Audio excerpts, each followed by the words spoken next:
And we're back. We wanted to talk about public pensions, and so we called the only guy we know who knows anything about public pensions, Joshua Sharf from the Independence Institute. Thanks, Joshua. That's right. The only guy who can stay awake long enough to deal with public pensions. The only guy, the only guy who really seems to care a lot about public pensions in Colorado. No, seriously, we wanted to talk about a pretty significant bill that passed out of the legislature this year dealing with pensions. But first, let's set it up a little bit. So in 2016, Colorado's public pension system, PERA, looked at their assumed rates of return on all this money that's put aside for retirees, and then looked at their mortality tables, which is how long people live, and they discovered something. What happened? So they looked at the rate of return, and they lowered their assumed rate of return from 7.5% to 7.25%. That's a little more realistic than it might have been. And they finally updated the mortality tables and discovered that people were living longer than they expected them to. Which, by the way, is good news for the most part. Yeah, certainly good news for the people who are living longer. I mean, we're always in favor of longer lifespans. But in this particular case, that creates a problem when you're paying out a pension that you pay out until somebody dies. And so for PERA, this created a fiscal problem. They finally recognized, as they began to measure reality more accurately, they realized that they had a problem, something that they had been very loath to admit over the last 7 years. Let's talk about that real quick, because you said they had to measure reality.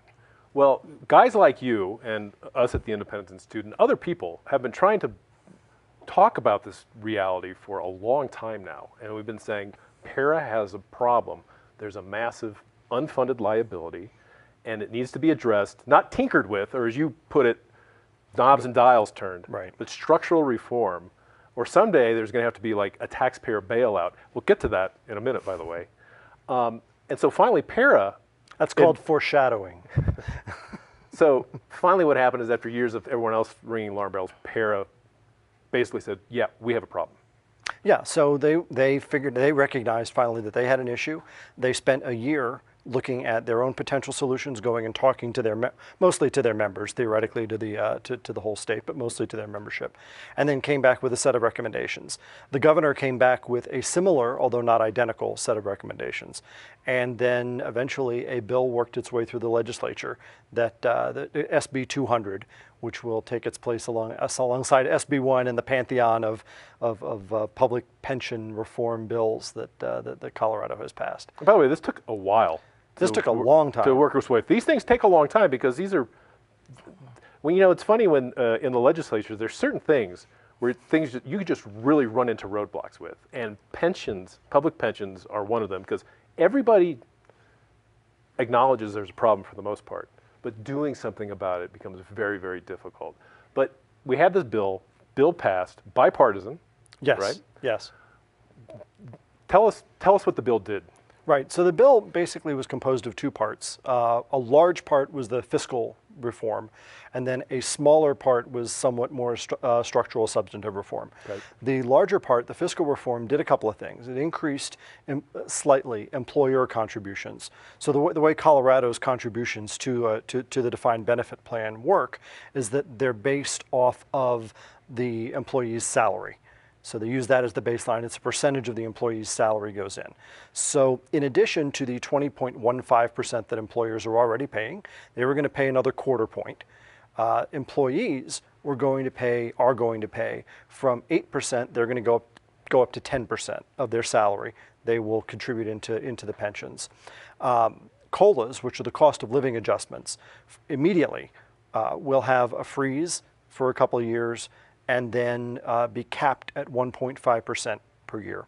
So that's the most they can go up. We can have a 10% inflation rate, but the most the COLA can go up is 1.5%. The highest average salary calculation, so the benefit itself is calculated on the highest average salary for the highest 5 years. It had been 3 years, now it'll be 5 years. Obviously that tends to lower that number. And then the retirement age will be raised. It had been 58 for teachers, I guess 60 for other employees. It's going to go up to 64 now. So that's not the age when people have to stop working, but it's the age when they are eligible to draw their full benefit. And then the last thing is as you were kidding about that. My Not foreshadowing kidding, you're foreshadowing. about a taxpayer bailout for PERA. We should have dramatic music. There will be a line item in the general fund budget for $225 million coming directly out of the state, going directly into PERA. Let's back up a minute, because we need to talk about this for a second. This is for the first time ever. Yes. Right. That, I mean, traditionally the way PERA has been funded is money comes from the government agency the person works for, the public employee, and from their salaries, right? For the first time ever, there's actually going to be a continuing appropriation from the general fund to put money into this system. That's right. Now, on a sort of an actuarial basis, that's really the most efficient way to do it. If you sort of figure out what the actuarial required contribution is, that is to get it paid off in 30 years. The goal here, by the way, was to have this thing paid off on what's called a closed amortization, meaning that it should be paid off in 30 years, assuming that they continue to make the 7.25% rate of return, and that number will shrink over time. That will get paid off. The goal was to make it actually get paid off, not to kind of keep it at 30 years forever, which PERA would have been perfectly happy to settle for. You can use that as the basis and say, well, here's how much we have to pay to keep it coming down, and take that money directly out and put it into the fund. And that's a more sort of actuarially efficient, financially efficient way of doing this. But it also, then becomes subject to some manipulation.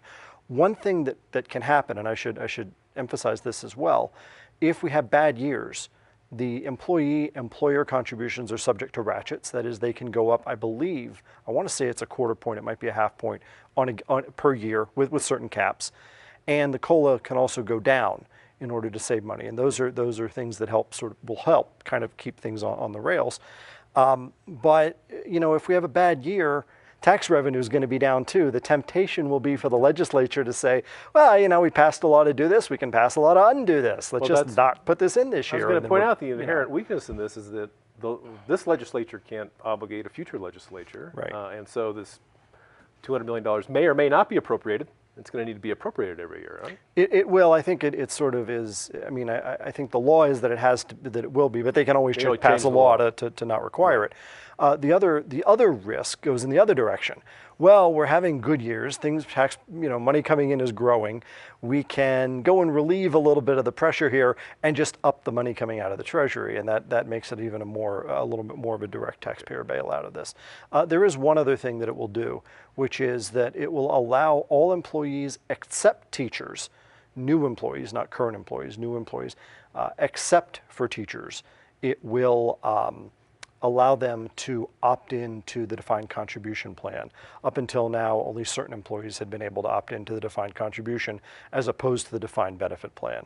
So now everybody except teachers will be allowed to opt into that when they join. One other thing that I should point out, the 64-year retirement age is for new hires. It's not for existing employees. All right, so you pointed out a bunch of fiscal changes, but what we've talked about for years are, and you write often about, well, we're twisting dials and we're turning knobs and we're pushing buttons, and it's offering some relief, right? This bill should offer a little bit of relief for a while. But in the long term, the structural issues remain. Is that right? I believe they do. I mean, I think we have a situation where if we have let's suppose we have another severe recession. We don't want that to happen, but let's suppose that happens. The ratchets could max out. Those dials could max out. We could have a legislature that, as we mentioned before, doesn't make that appropriation because tax revenues are down, and then you end up in trouble again. And it's because you essentially are making the plan, which includes both the taxpayers, but also, to some degree, the members now. But you're really making the plan assume the investment risk. And so what that means is that if you have these bad years, you're still contractually obligated to make these payments. It's not like a DC plan where you sort of see how much you have in the bank, and you and I have a bad year, we're retired, we have a bad year, not as much money came in, okay, fine, so, we don't eat out as much this year. This is the difference, by the way, this defined benefit and defined contribution, this is the difference between like a 401k where the money in that account belongs to me versus a defined benefit where I'm just promised some future benefit. Right. So it doesn't belong to me. Even after I retire, it still doesn't necessarily belong to me because the legislature can change things at any time. They can change certain things like COLAs. They can't sort of change core benefits, but they can change COLAs and those kinds of things. And what it ends up meaning is that you still have this obligation to pay, and that's the structural problem with a defined benefit plan. Part of the reason that companies essentially have abandoned them. It's not so much the direct cost, although those became prohibitive after a while. It's the unpredictability from year to year of what you're going to have in there, because again, with that, how much do you need to pay in order to keep this thing whole? The financial markets don't really care what promises you've made to future retirees. Right. Yeah, we like to talk about that. You know, that the markets don't care what promises you made. The markets don't care what your assumed rate of return is. You're flying. That's the other thing too. We're assuming a 7.25% assumed rate of return. I think that's probably still pretty aggressive, and so, you know, it's like trying to, the analogy I use is, if you have a map of the plains, that's nice. Don't try to fly west of Denver with that map, because the mountains are still going to be there. No matter what map you have, the mountains are still there. And if you decide that it's a cloudy day and say, well, you know, this map sort of looks good for what we had, you're going to be in for a nasty surprise. That's going to happen regardless of whatever the assumed rate of return we have is. All right, we only have a few seconds left, so just give me, at the end of the day, a net plus, or was this bill more bad than good? No, I think it was more good than bad, but I think it was in many ways a missed opportunity to make structural reform. Fantastic. All right, thanks, Joshua. Appreciate you coming by. See you next week. Check us out at independenceinstitute.org.